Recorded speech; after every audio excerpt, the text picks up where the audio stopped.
Mr. President, I have the great honor to introduce a recorded statement by His Excellency Mr. Imran Khan, the Prime Minister of the Islamic Republic of Pakistan. Bismillah ar-Rahman ar-Rahim. Iyaka na'budu wa iyaka nasta'in.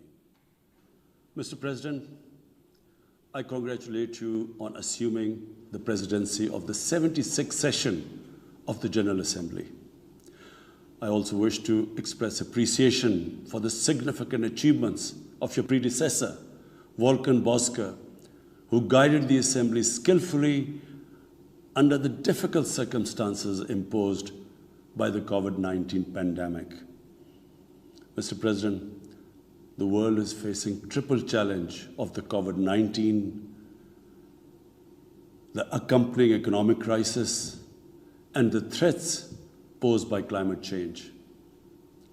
The virus does not discriminate between nations and people, nor do the catastrophes imposed by uncertain weather patterns. The common threats faced by us today not only expose the fragility of the international system, they also underscore the oneness of humanity. By the grace of Almighty Allah, Pakistan has been successful so far in containing the COVID pandemic. Our collaborated strategy of smart lockdowns helped save lives and livelihoods and kept the economy afloat. Over 15 million families survived through a social protection program of Asas. Mr. President, climate change is one of the primary existential threats that our planet faces today. Pakistan's contribution to global emissions is negligible, yet we are among the 10 most vulnerable countries to the effects of climate change in the world. Being fully aware of our global responsibilities, we have embarked upon game-changing environmental programs, reforesting Pakistan through our 10 billion tree tsunami, preserving natural habitats, switching to renewable energy, removing pollution from our cities, and adapting to the impacts of climate change. To address the triple crisis of COVID pandemic, economic downturn, and climate emergency, we need a comprehensive strategy that should include, number one, vaccine equity. Everyone, everywhere, must be vaccinated against COVID, and as soon as possible. Two, adequate financing must be made available to developing countries. This can be ensured through comprehensive debt restructuring, expanded ODA, redistribution of unutilized SDRs, and allotment of a greater proportion of SDRs to developing countries. And finally, provision of climate finance. Three, we must adopt clear investment strategies which help alleviate poverty, promote job creation, build sustainable infrastructure, and of course, bridge the digital divide. I propose that the Secretary General convene an SDG summit in 2025 to review and accelerate implementation of sustainable development goals. Mr. President, because of the plunder of the developing world by their corrupt ruling elites, the gap between the rich and the poor countries is increasing at an alarming speed. Through this platform, I've been drawing the world's attention towards the scourge of illicit financial flows from developing countries.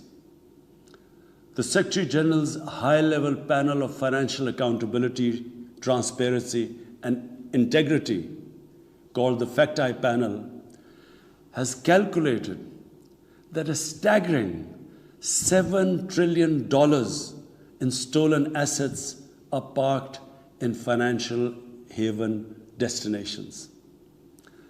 This organized theft and illegal transfer of assets has profound consequences for the developing nations.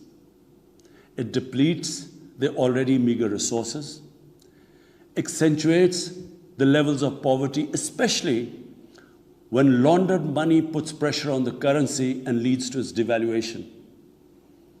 At the current rate, when the Fact-I panel estimates that $1 trillion every year is taken out of the developing world, there will be a mass exodus of economic migrants towards the richer nations. What the East India Company did to India, the crooked ruling elites are doing to the developing world, plundering the wealth and transferring it to Western capitals and offshore tax havens. And Mr. President, retrieving the stolen assets from the developed countries is impossible for poor nations. The rich countries have no incentives or compulsion to return this ill-gotten wealth. And this ill-gotten wealth belongs, remember, to the masses of the developing world. I foresee in the not-too-distant future, a time will come when the rich countries will be forced to build walls to keep out economic migrants from these poor countries.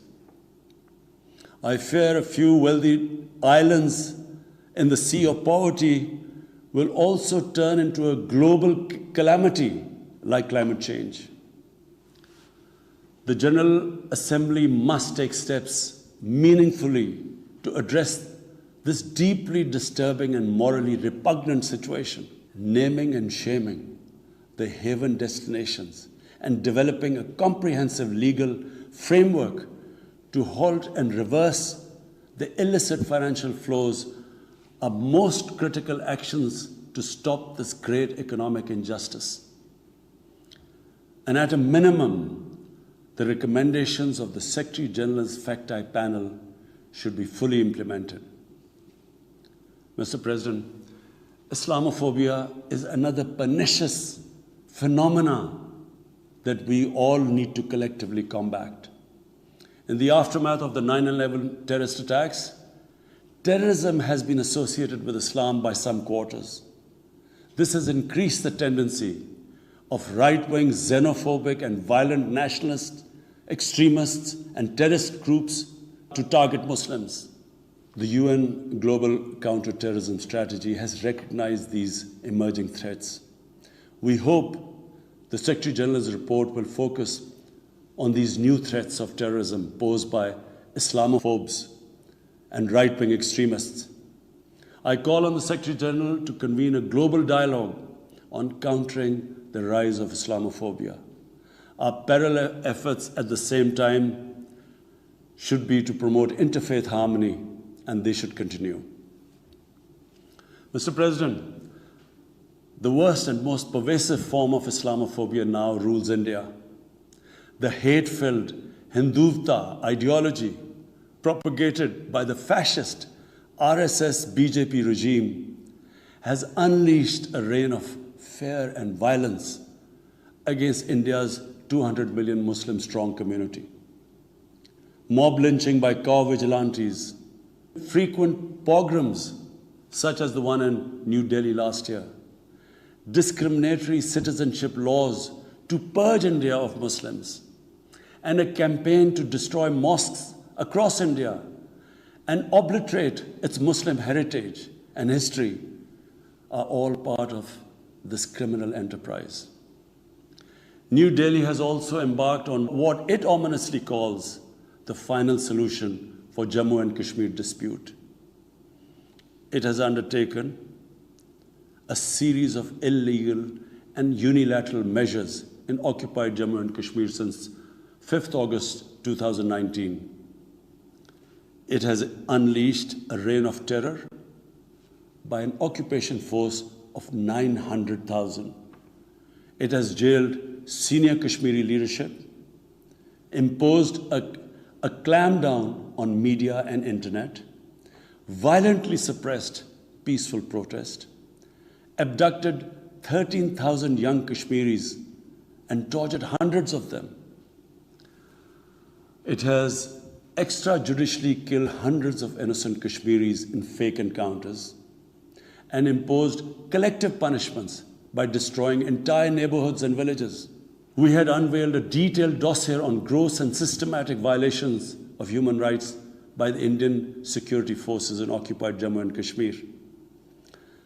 This repression is accompanied by illegal efforts to change the demographic structure of the occupied territory and transform it from a Muslim majority into a Muslim minority.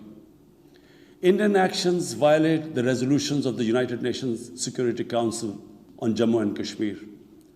They clearly prescribe, the resolutions clearly prescribe that the final disposition of the disputed territory should be decided by its people through a free and impartial plebiscite held under the UN auspices.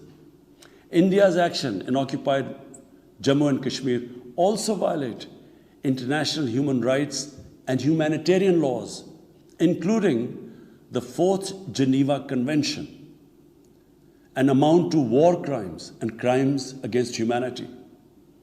It is unfortunate, very unfortunate, that the world's approach to violations of human rights lack even-handedness and even are selective. Geopolitical considerations or corporate interests, commercial interests, often compel major powers to overlook the transgressions of their affiliated countries. Such double standards, and the most glaring in case of India, where this RSS BJP regime is being allowed to get away with human rights abuses with complete immunity. The most recent example of Indian barbarity was the forcible snatching of the mortal remains of the great Kashmiri leader, Sayyid Ali Shah Gilani, from his family, denying him a proper Islamic funeral and burial in accordance with his wishes and the Muslim tradition. Devoid of any legal or moral sanction, this action has been against the basic norms of human decency. I call on this General Assembly to demand that Sayyid Gilani's mortal remains be allowed to be buried in the cemetery of martyrs with the appropriate Islamic rites. Mr. President, Pakistan desires peace with India as with all its neighbors. But sustainable peace in South Asia is contingent upon resolution of the Jammu and Kashmir dispute in accordance with the relevant United Nations Security Council resolutions and the wishes of the Kashmiri people. Last February, we reaffirmed the 2003 ceasefire understanding along the line of control. The hope was that it would lead to a rethink of the strategy in Delhi. Sadly, the BJP government has intensified repression in Kashmir and continues to vitiate the environment by these barbaric acts. The onus remains on India to create a conducive environment for meaningful and result-oriented engagement with Pakistan. And for that, it must do, number one, reverse its unilateral and illegal measures instituted since 5th August 2019. Secondly, stop its oppression and human rights violations against the people of Kashmir. And three, halt and reverse the demographic changes in the occupied territory. It is also essential to prevent another conflict between Pakistan and India. India's military buildup, development of advanced nuclear weapons, and acquisition of destabilizing conventional capabilities can erode mutual deterrence between the two countries. And now, Mr. President, I want to talk about Afghanistan. The current situation in Afghanistan, for some reason, Pakistan has been blamed for the turn of events by politicians in the United States and some politicians in Europe. From this platform, I want them all to know the country that suffered the most, apart from Afghanistan, was Pakistan when we joined the US war on terror after 9/11. 80,000 Pakistanis died. $150 billion was lost to our economy. There were 3.5 million internally displaced Pakistanis. And why did this happen? In the 80s, Pakistan was a frontline state in fighting against the occupation of Afghanistan.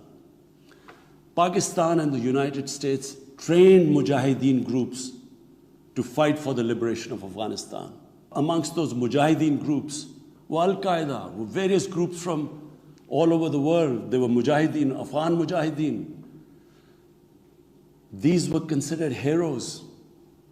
President Ronald Reagan invited them to White House in 1983. And according to news items, he compared them to the founding fathers of the United States. They were heroes. Come 1989, the Soviets leave. So do the Americans, abandon Afghanistan. Pakistan was left with 5 million Afghan refugees. We were left with sectarian militant groups which never existed before. But the worst cut of it was that a year later, Pakistan was sanctioned by the US. We felt used. Fast forward 9/11, Pakistan is needed again by the US because now their US-led coalition is now invading Afghanistan, and it could not happen without Pakistan providing all the logistical support. What happened after that?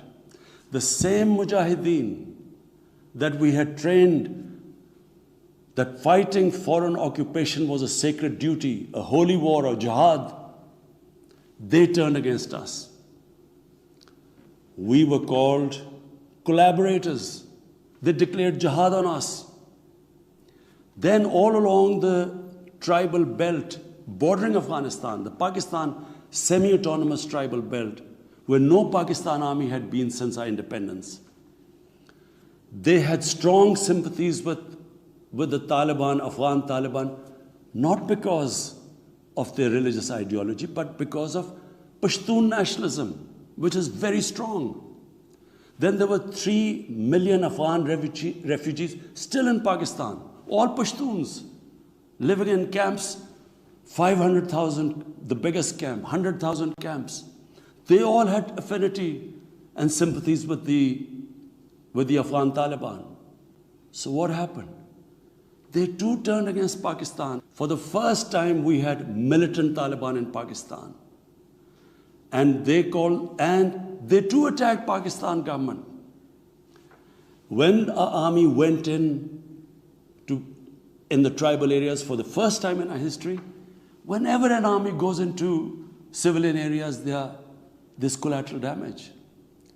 So there was collateral damage, which multiplied the militants to seek revenge. But not just that. The world must know that in Pakistan, there were 480 drone attacks conducted by the US. 480 drone attacks. And we all know that drone attacks are not that precise. They cause more collateral damage than the militants they are targeting.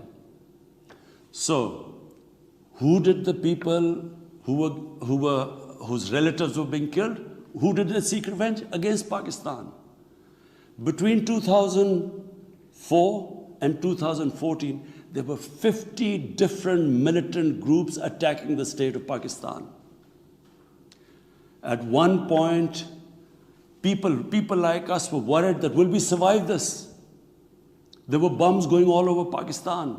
Our capital was like a fortress. Had it not been for one of the most disciplined army in the world and one of the best intelligence agencies in the world, I think Pakistan would have gone down. So when we hear this at the end, there's a lot of worry about in the US about taking care of the people who helped them, the interpreters and everyone who helped the US. What about us? The only reason we suffered so much was because we became an ally of the US, of the coalition in the war against Afghanistan, where there were attacks being conducted from Afghan soil into Pakistan.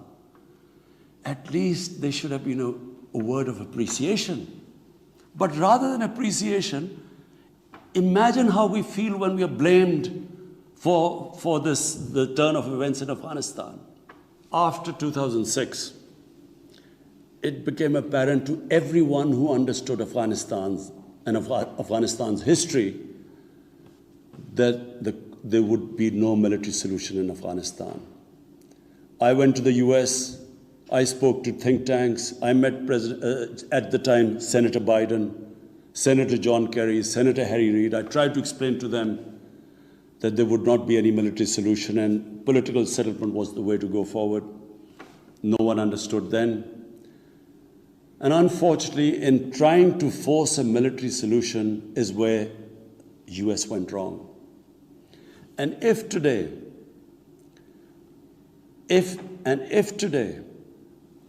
the world needs to know why the Taliban are back in power, all the world has to do is do a deep analysis of why 300,000 well-equipped Afghan army, and remember, Afghans are one of the bravest nations on earth.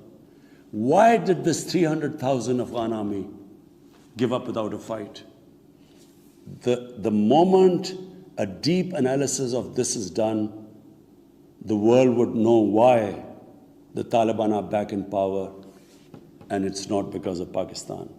So, Mr. President, right now, the whole world community should think, what is the way ahead? There are two paths we can take. If we neglect Afghanistan right now, according to the UN, half the people of Afghanistan are already vulnerable. And by next year, almost 90% of people in Afghanistan will go below the poverty line. There's a huge humanitarian crisis looming ahead. And this will have serious repercussions, not just for the neighbors of Afghanistan, but it will have repercussions everywhere if a destabilized, a chaotic Afghanistan again becomes a safe haven for international terrorists. The reason why the US came to Afghanistan in the first place. So therefore, there is only one way to go. We must strengthen this current government, stabilize it, for the sake of the people of Afghanistan. What have the Taliban promised? They will respect human rights. They will have an inclusive government. They will not allow this soil to be used by terrorists. And they have given amnesty. Now, if the world community incentivizes them, encourages them to walk this talk, it will be a win-win situation for everyone. Because these are the four things that in Doha, when the US was talking to the Taliban, these were the conditions the dialogue was all about. So if the world can incentivize them to go this direction, then after all, this 20-year of presence, of coalition presence in Afghanistan would not be wasted, because Afghan soil would not be used for international terrorism. So I end my talk, Mr. President, by urging everyone that this is a critical time for Afghanistan. You cannot waste time. Help is needed there. Humanitarian assistance has to be given there immediately. And the Secretary General of the United Nations has taken bold steps. I urge you to mobilize the international community and move in this direction. Thank you.